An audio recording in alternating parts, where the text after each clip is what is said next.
ఒక్కసారి కొమ్మూరి గోల్డ్ కి కాల్ చేయండి. తాకట్లో ఉన్న మీ బంగారాన్ని విడిపించి మార్కెట్ ప్రైస్ కి వాళ్ళు కొనుక్కుని మిగతా డబ్బులు మీకు ఇచ్చేస్తారు. బంగారం ఇంకా తగ్గుతుందా? ఈ మధ్య బంగారం కొనాలనుకునే వాళ్ళందరి మనసులో ఉన్న ప్రశ్న అయితే ఇదే. ఎందుకంటే గత 6 వారాలుగా బంగారం ధరలు నెమ్మదిగా తగ్గుతూనే ఉన్నాయి. ఒకప్పుడు రోజు రోజుకి కొత్త రికార్డులు సృష్టించిన బంగారం ఇప్పుడు మాత్రం కాస్త తగ్గిందనే చెప్పుకోవచ్చు. అయితే ఈ రోజు అంటే ఆగస్టు 5 నాటికి దేశీయ మార్కెట్లో 24 క్యారెట్ల 10 గ్రాముల బంగారం ధర 1,43,990 రూపాయలుగా ఉండగా 22 క్యారెట్ల 10 గ్రాముల బంగారం ధర 1,31,990 రూపాయలుగా అయితే ఉంది. సో గత కొద్ది వారాలతో పోలిస్తే ఇది స్వల్ప తగ్గుదల అయినా కూడా కొనుగోలు చేయాలనుకునే వారికి మాత్రం ఒక మంచి విషయం అని చెప్పుకోవచ్చు. దీంతో చాలామంది ఒకే మాట అంటున్నారు, ఇంకా కొంచెం తగ్గితే బాగుంటుందేమో, ఇంకా ఆగితే ఇంకా తక్కువకే వస్తుందేమో అని. మరి నిజంగానే బంగారం ఇంకా తగ్గే అవకాశం ఉందా, లేక ఇదే సరైన టైమా? ఈ విషయం అర్థం చేసుకోవాలంటే మాత్రం మనం ముందుగా పాస్ట్లో ఏం జరిగింది, ఎలాంటి ఫ్లక్చుయేషన్స్ జరిగాయి బంగారం విషయంలో అనేది చూడాలి.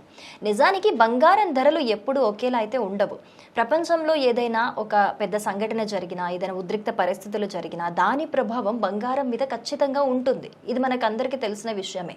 కరోనా టైంలో కూడా ప్రపంచమంతా ఒక భయాందోళన వాతావరణంలో ఉన్నప్పుడు అందరూ సేఫ్ ఇన్వెస్ట్మెంట్ కోసం బంగారం వైపు అయితే వెళ్ళారు.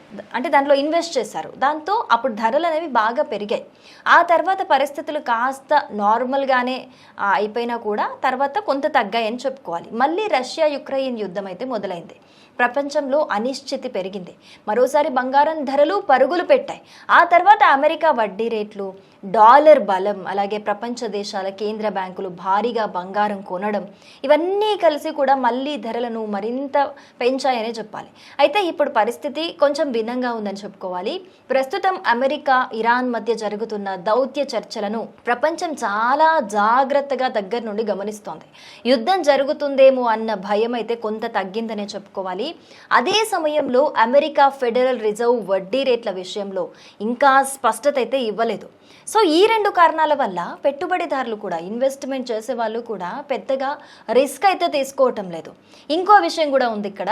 గత కొన్ని నెలల్లో బంగారం ధరలు బాగా పెరగడంతో చాలామంది ఇన్వెస్టర్లు ఇప్పుడు లాభాలను అయితే తీసుకుంటూ ఉన్నారు. అంటే ఎక్కువ ధరకి వాళ్ళు అమ్మేస్తూ ఉన్నారు మార్కెట్లో. దీనివల్ల కూడా బంగార ధరల పైన కూడా కొంత ఒత్తిడి పడుతోంది అని చెప్పుకోవాలి. అంటే తగ్గుతున్నాయని చెప్పుకోవచ్చు, వాళ్ళు అమ్ముతున్నారు కాబట్టి. అందుకే ప్రస్తుతం వరుసగా బంగారం ధరలు కాస్త తగ్గుస్తున్నాయి. ఇప్పుడు ఇంకొక అసలు ప్రశ్న ఏంటి అని అంటే, ఇంకా తగ్గుతుందా అని అనుకుంటున్నారు చాలామంది. సో ఈ ప్రశ్నకు కూడా మనం సమాధానం ఒక్క మాటలో చెప్పడం అయితే చాలా కష్టం. ఎందుకంటే బంగారం ధర అనేది ఒక దేశం నిర్ణయించే విషయం అయితే అది అస్సలు కాదు. ప్రపంచంలో జరిగే కొన్ని పరిణామాల మీద అయితే ఇది ఆధారపడి ఉంటుందనే విషయం మనకు తెలుసు. ఒకవేళ అమెరికా వడ్డీ రేట్లు అలాగే కంటిన్యూ అయితే కనుక, డాలర్ మరింతగా స్ట్రాంగ్ అయితే కొంతకాలం బంగారం ధరలు ఇంకా తగ్గే అవకాశం ఉన్నట్లయితే మనం చెప్పుకోవచ్చు.